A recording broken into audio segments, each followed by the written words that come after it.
Welcome back, everybody, to another episode of Paranormal the New Normal presents Paranormal Primetime. That's right. This week is a interesting one. We got some revelations in the storyline, you could say, and we're just leading up to a fucking great week for next week with two season finale episodes, and we're leading up to one of the best seasons of Supernatural ever after this. So we got a good month coming for you. But I am your host, Jeremy, as always, joined of course by the faithful Malachi by my side. How's everybody doing? And, well, shit, let's just get right into this, folks, because this is going to be a good one. And I'm dying to talk about, well, at least Malachi's episode for the most part. Mine's kind Your of... episode was pretty good. It was all right. It was pretty but, good. Okay, so mine is Season 4, Episode 19, Jump the Shark. And it's written by Andrew Dobb and Daniel Laughlin. I'm not sure we've seen them right before. We haven't. And then directed by Phil Skrika, which I don't think we've seen either. Oh, we've seen that name. Well, look out for those guys, because this was a pretty good episode. And it starts off with a woman we don't really know who's like running through her house. She goes into her bedroom and she puts a dresser in front of her door. Something's chasing her the whole time. And then we see something's trying to get at her from the door, and then she's sucked under her bed and disappears. And at that point in time, we see a picture, which I didn't even notice it was John. I've been watching Walking Dead, so I'm used to the Negan when he's skinnier faced, you know. And then my wife's just watching the Grey's Anatomy with him, where he marries Izzy. So a lot of Negan for me this week. But we see a picture of John Winchester. Then we do a cutscene. And the Impala is parked by like some sort of shoreline. Sam's brushing his teeth. Dean's getting out of the car. He's sore from sleeping in the car or whatever. I don't really remember what they were leaving from last week. What was your last episode? It was a good one, too. Oh, fuck. Motherfucker. Give me a minute here. I'm gonna find it again. Yeah, we don't know if he's sore from last week or. No. Last week they were doing the author. Like last week was the author episode. So the prophet. Okay. They didn't get any big fights in that one, really. So Dean's just getting old, sleeping in the car. It's fucking with him. Well, as he says in one of these two episodes, "I'm tired, Sam. I'm tired." Yeah, that one's your episode. And Harley, we know it's going to be on Hulu Max, so no worries. As soon as it leaves Netflix, it's going to Hulu and Max. Okay, which means I'm going to have to delete Netflix from my phone and download Hulu. I think Hulu's more of a stickler with how many people can be on one account, too, aren't they? No. Netflix is the one that was really cracking down on that. Okay.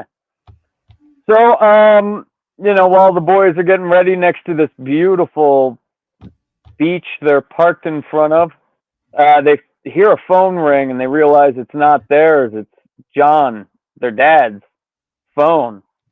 So when they answer, they hear a young boy who tells them that he knew John, and John's the only person he knew, and he needs help. So then we find out that he says he's John's son. Dun, dun, dun! So the Sam and Dean, they drive over to meet this kid at Cousin Oliver's diner. And Dean is paranoid as fuck, thinks it's some sort of demon or shapeshifter or something. So when the water comes, he dumps all the water out, fills it with holy water. He's got his own silverware that's made out of silver that he lays down where the kid's going to sit. And then the kid comes in, introduces himself, And the whole time, Dean's got a gun pointed at the kid from underneath the table. So after that happened, a lot of Sam and Dean fighting in this episode. They find out what the kids want. His kid apparently, or their brother apparently, his mother went missing a couple days ago. The kid was up in college studying to be a doctor. So they go back to the house and they're sort of checking everything out. And that's when we find Dean sees scratch marks going under the bed. So Well, you Dean, skipped the whole part. You skipped the whole scene in the diner where they're arguing over whether or not their dad could have another kid. And I love how Sam's like, yeah, a hunter saves a woman, a damsel in distress, and she's grateful. And Dean's like, now you got me thinking about dad sex. yeah, they argue that quite a few about the kid off and on through the whole thing. So when Dean finds the scratch marks under the bed, they play rock paper scissors. Dean loses, so Dean's got to go check this air vent under the bed. And when he goes down there, he sees this spinal column and blood everywhere. And I think this is the first part where Sam and Dean start arguing about taking their brother in to be a hunter, because Dean says, Dad didn't tell us about this kid, didn't get this kid involved, he didn't want him to be a hunter. And Sam's arguing, well, he's a Winchester, demons are going to come after him, everybody's going to come after him to try to kill him, so we might as well train him. Oh, and you skipped over one of the best lines in the whole fucking show when they go back to the apartment because the kid says he has proof, and he shows him a picture of him and John at a baseball game, and Dean's like, "He took you to a baseball game?" Yeah, he was pretty pissed about that. What did Dad do with you? This and that. Okay, let me get. Yeah, here's the baseball game.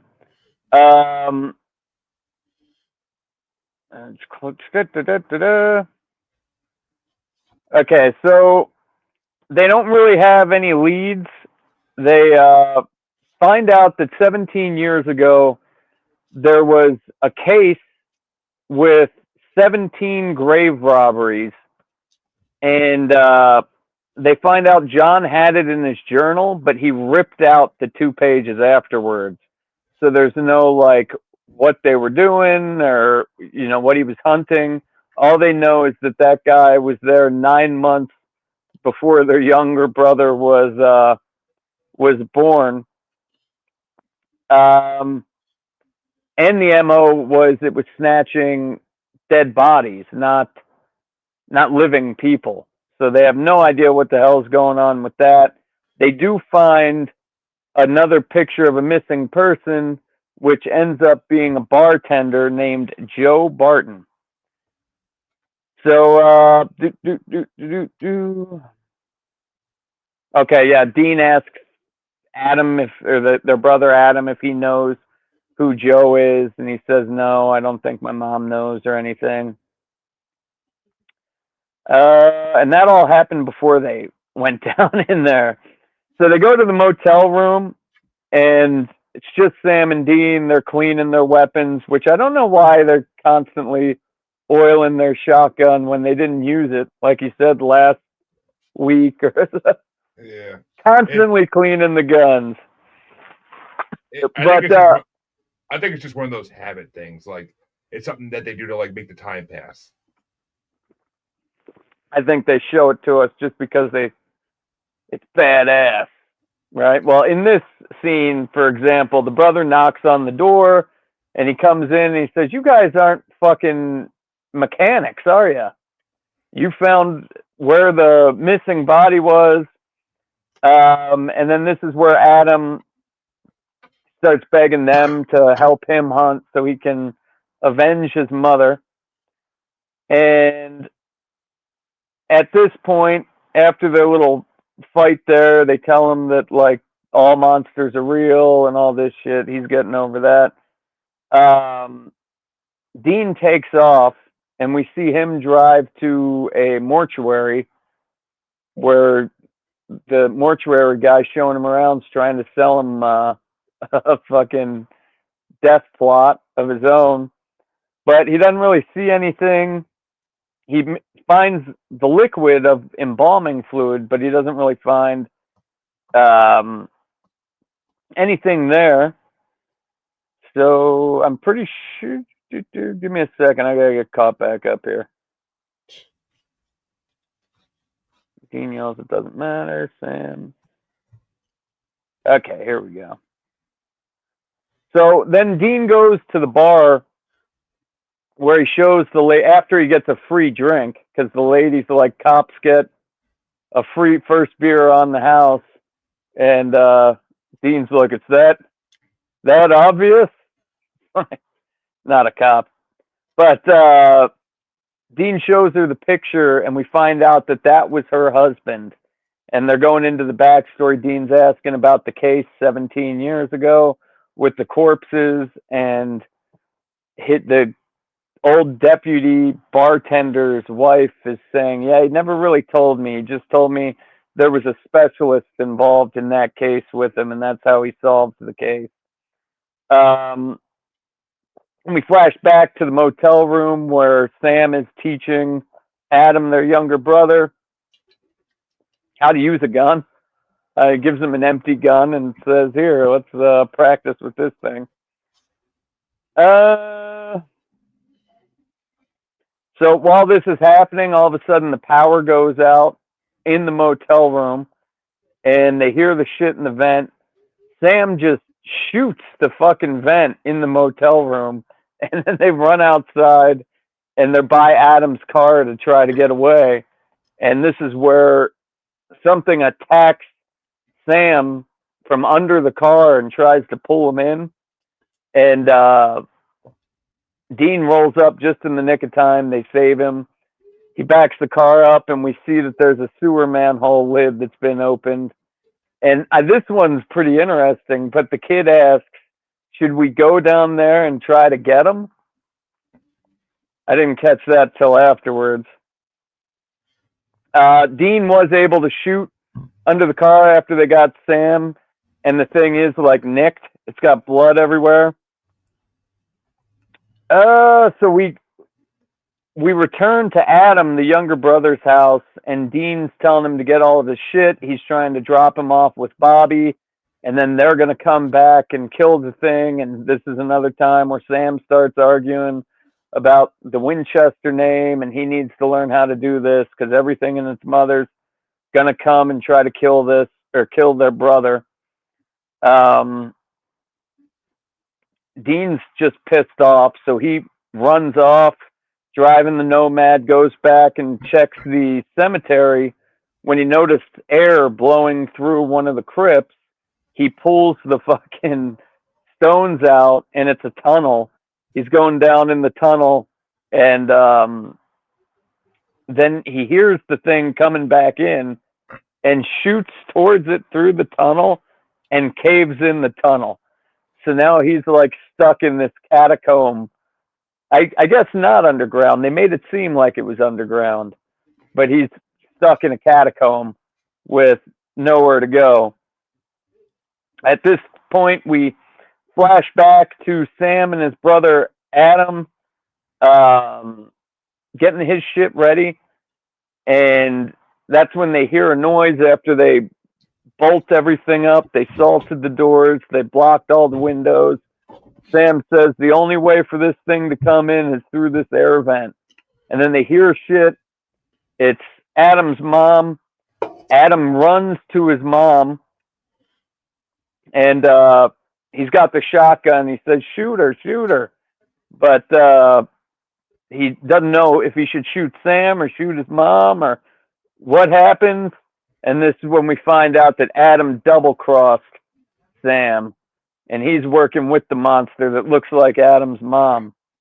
At that time, we're back in the tomb where Dean finds his brother and his brother's mom's dead corpse.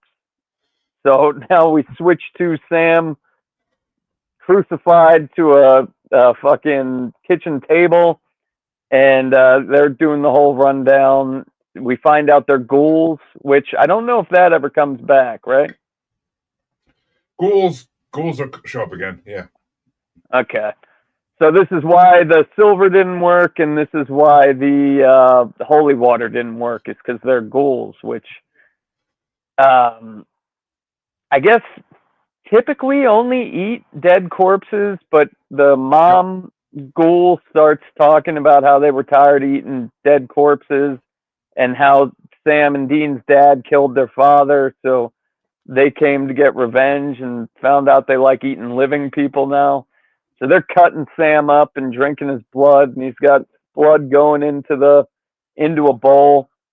And they Mean, say his blood tastes different than the rest. oh, did he? I didn't catch that.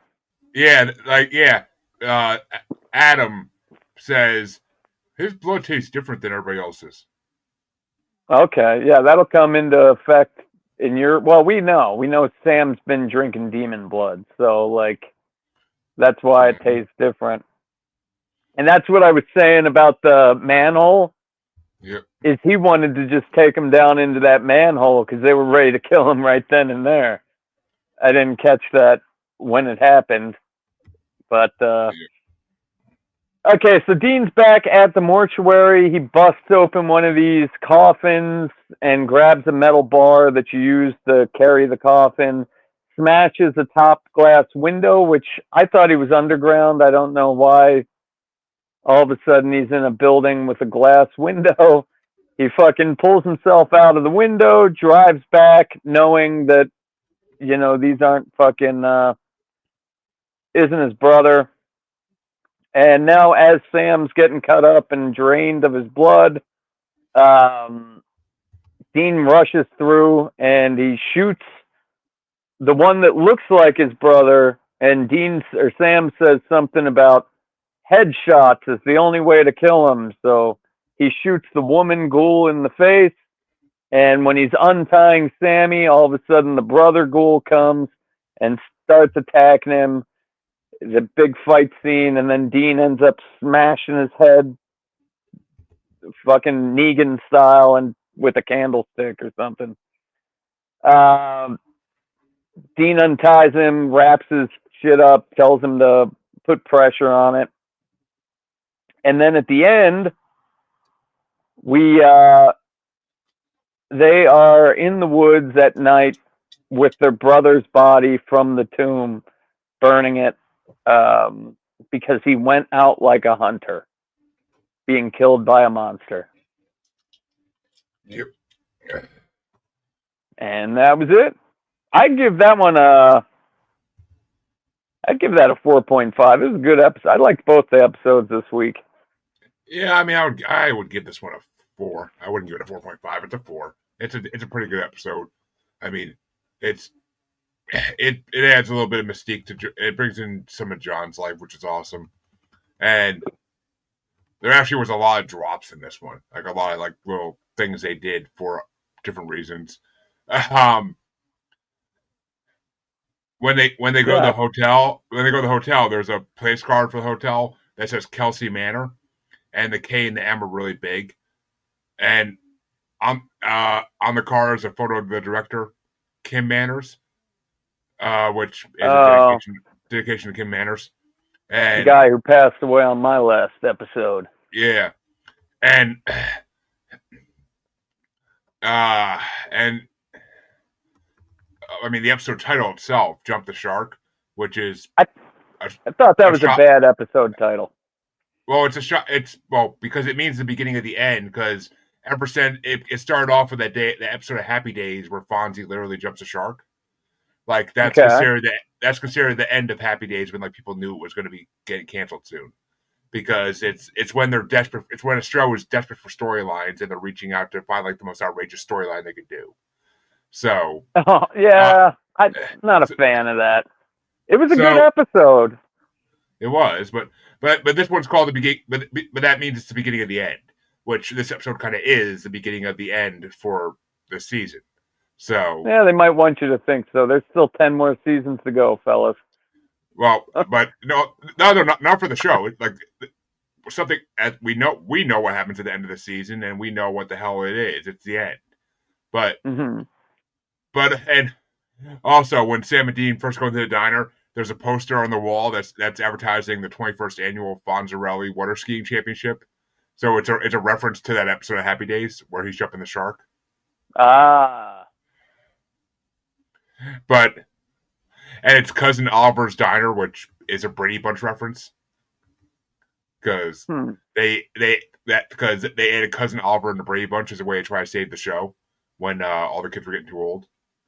Have you seen the Brady's Bunch measles episode? Probably when I was a kid, yeah. It's been I haven't watched Brady Bunch in 20 years. It's funny watching like the Brady Bunch version of the measles where the kids are all happy and like, we got off from school. Dad got me comic books. And you watch like a measles episode of a show today and it's like, locked up in the hospital. 12 kids have died. Oh my God. Also in this episode, Dean uses Agent Nugent as Ted Nugent, which was funny. I caught that one. I would hope so. But well, most of them I don't. Yeah, I mean, yeah. But, I don't know who the drummer to Rush is. Come on. And yeah, ghouls are. It made sense the ghouls having a lair in a crypt because I mean, in lore in real life, ghouls were always around cemeteries. Like that, they always that was always a thing. Like don't go to cemeteries at nights or ghouls will get you. Yeah, I thought it was a cool villain, like to just throw in for an episode. Obviously, you're not going to go off and fight them, but like most of the time, ghouls probably don't get fucked with because they're only eating dead bodies, right? So I wonder why John went after. I'm sure he kills him. It's a creature. You got to kill it, but. If it's not hurting anybody. But it's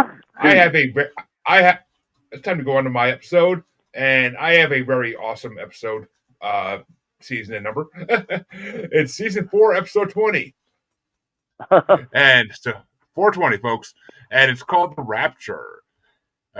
It was written by a very familiar name, Jeremy Carver, and directed by Charles Beeson, another familiar name. So you know it's a big episode when it's written by people we know. But the episode starts off in a very weird way. We see Dean sitting on a pier, fishing, and which Dean doesn't fish. We've never seen Dean fish in any episode ever. And he seems so content. He's just sitting there like this with a huge smile on his face. Which Dean's only content if he's getting laid or drinking. But Castiel all of a sudden appears next to him and says he has something important to tell Dean. Dean realizes he's dreaming, but Castiel warns him that even in his mind, someone may be listening, and he gives Dean an address to meet him at. We see Dean wake up in a hotel room, and like, what the fuck? And then there's a title scene. And we see them arrive at an old factory, big industrial building. And they walk through inside. It's obvious that there was a huge fight. The building's torn asunder, and there's blood everywhere. And when they get far enough in, they see symbols similar to the ones that were used in the previous episode we talked about weeks ago, Heaven and Hell, that Anna used to banish Castiel and Uriel, and they realize it was a battle of angels. And they find Castiel there, but passed out. But it's not Castiel. It's apparently Jimmy Novak, the man Castiel was possessing. And so Sam and Dean take Jimmy out to get food, and while he's eating his first meal in months, he tells Sam and Dean he knows nothing about Castiel wanted to tell Dean, and that he has very few memories about being possessed. His only desire is to return to his wife and daughter. And we go back to a flashback of seeing how Jimmy, we see him with his family, making sure they all pray before they eat dinner, and we get the idea he's a very religious Christian man. And his wife's talking to him about how he's been hearing voices and she thinks he's going crazy. And he names the voices. His name is Castiel. He and we see in the next scene we see his wife run in while Jimmy has his hand in a pot of boiling water, and his wife starts freaking out, and Jimmy pulls it out, and he's like, "Look, I have not. It didn't hurt at all." He's like, "It's a sign."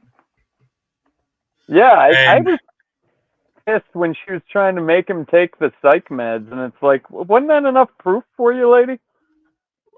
I mean, I don't know. I don't know how I'd feel if like my loved one started fucking talking like that, but uh, but yeah, his wife is fearing he's not right in the head, so she tells him to either go get help from a psychologist or start taking these medication. And he refuses and goes stands outside his front door, and he offers himself to Castiel's service. And under the only thing he asks of Castiel is that he makes sure that nothing happens to his wife and daughter.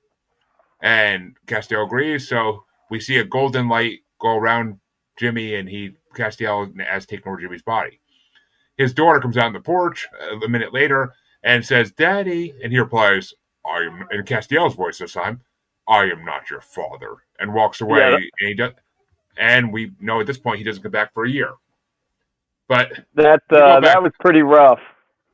Mm, well, angels have no emotions or humanly behaviors, so as we'll learn in the later episodes.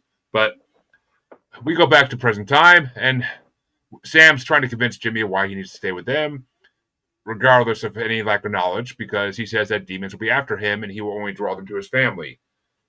Jimmy doesn't fucking listen and sneaks out when Sam leaves the motel. And when Sam leaves the motel, though, he goes to consume the last of demon blood he is carrying in a flask. He's a demon bloodaholic. But and when and we saw Sam call Ruby a little bit earlier, desperate for more blood. She didn't answer him. But Sam and Dean take off to find Jimmy once they wake up and realize he's gone. And Dean's like, "Where were you?" And Sam's like, "I was getting a Pepsi." But Just one Pepsi. as they're driving down the road, all of a sudden Anna pops in the car behind them, scaring the shit out of Dean, making him swerve all over the place. And she warns that demons will indeed be pursuing Jimmy as he may know the important information Castiel was going to tell Dean. And Anna also notices that something about Sam is very different. We see Jimmy arrive at his house and go in the door, and his wife is like, "What the fuck? Where have you been?" And she decides to let him stay for a meal with her after talking to him for a minute and to see his daughter. During the meal, their neighbor Roger stops by, and he's like, "Jimmy, it's been a long time, buddy. Where you been?" If anybody couldn't see this coming, he reveals himself as a demon. And I thought for sure he was going to say, "Hey, I've been nailing your wife." It ain't that kind of show. This is not Cougar Town, but which at that point, Castiel or Jimmy, I should say, beats the fuck out of Roger with some kind of, I forget what it was, but some kind of blood instrument. But then when he goes to talk to his wife, and they turn around, and Roger's back up with his daughter at knife point. And this is when Dean and Sam pop in the door. They rescue the family, and Sam tries to exorcise one of the demons, but can't because he's too weak from not having enough blood. So they end up killing them all. And Jimmy's now understanding that he must separate from his family, and he goes to talk to them. His wife apologizes for not believing his words about angels and demons, as Jimmy tells her she was right about how he acted as everything would have been fine. He tells her he has to go. She begs him to stay, but he can't. And Demon Sam steal a car for Amelia and Claire to go leaving. A little bit later, while Dean and Sam are driving Jimmy out of town, he gets a call that his family's been captured by demons. Who saw that coming? And so they go to where the demons are holding Jimmy's family. He pleads to the heavens for Castiel to not abandon them and to come help him.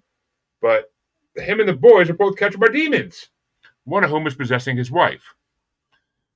The demon that is possessing his wife shoots him in the gut and orders the other demons to kill Claire. At that moment, in what was the best scene in the whole fucking episode. Hmm. Castiel possesses Claire, the daughter, who quickly attacks the demons, destroying them using Castiel using his angelic powers, and Sam and Jean joining the fight, and Sam takes the opportunity to bite one of the demons and drink their blood like a fucking vampire, which is seen by Dean and Castiel in the daughter's body to their horror. And he uses his recharged powers to finally exorcise the demon possessing Amelia. But in the process, he also saves her life because that's the only way to save the life of a demon you're killing. But as Jimmy is laying dying, Castiel, who's still in Claire's body, confronts him by saying that he kept his promise to protect Jimmy's family. Castiel tells him that Claire is like her father, something in her blood makes her special, and he will use her as his vessel. Jimmy begs him to possess him instead, despite Castiel warnings that it will be painful and that he will never die or age.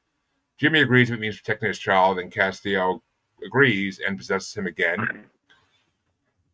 As Castiel leaves, Dean asks him what he wanted to tell him, but Castiel rebuffs him after his return from heaven, saying he doesn't serve man or Dean, only heaven, showing that he has lost his doubts from previous episodes. And back on the road, we see Sam waiting for a response from Dean, waiting for him to say anything about the blood drinking revelation. And Dean's just like, I'm tired, I don't care, whatever. He's just blowing it all off. And Sam gets a call from Bobby at that point saying he needs to see them. And they get to Bobby's place. And as he's like, I got something in the panic room, I gotta show you guys. And as soon as he tells Sam to go in and check it out first, and as soon as Sam goes in, they lock him inside. And this is a setup by Bobby and Dean to detox Sam. And Sam's at the episode ends, they're shutting the door and locking all the trap doors up, and Sam's begging them to be let out. And this pretty much, and we see a nice little clip segment at the end of what's coming in the next episode. I think that was the first time, right, where it says coming soon. I think, maybe, but I could be wrong. But yeah, so I would honestly rate this episode a 3.7. It was good for storyline, but do we really need to hear the story of who Castiel possessed? Not really. It's not something that's important to the storyline.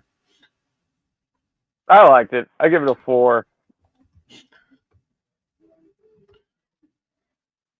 I mean, the best part of it is the whole freaking daughter getting possessed and Sam drinking the blood out of the neck. I liked when he came out before they went in and got caught, when he went out and he's pleading for Castiel, saying, you told me you'd protect my family. But we did find out, too, that Castiel, like in the beginning, they said that his bloodline allowed him to be possessed by the angels, and then it would make sense that his daughter was possessed, too. But did his daughter ask for the angel? That they weren't very clear about that. No, she didn't. The daughter was unconscious at the point, but it was just the vessel that he could actually do shit in at that point because Jimmy was shot. But I don't know. I thought it was a pretty good episode, and I'm more excited about what's to come in the next week. Well, next 2 weeks. Yeah, buddy. We got the end of the season, and we got the new season coming up. So, fuck yeah! It's the beginning of one of the it's the beginning of one of the best seasons of Supernatural, in my opinion. So, well, actually, in a very highly regarded opinion, it's the next 2 seasons are two of the best seasons of Supernatural, and a lot of people think it should have ended after season 6. But yeah, I thought it started going downhill after 5. Or after 7. I mean, after 7. I don't think so, but I tend to like the past 7 phases. But it becomes more fan service, and it's more they give the watchers what they want to see. But folks, that's gonna do it for this week. We thank you, and we hope you come back in a week, next Thursday, to check out our regular scheduled time. Next episode of Paranormal Primetime. Have a good night, everybody. Take it easy.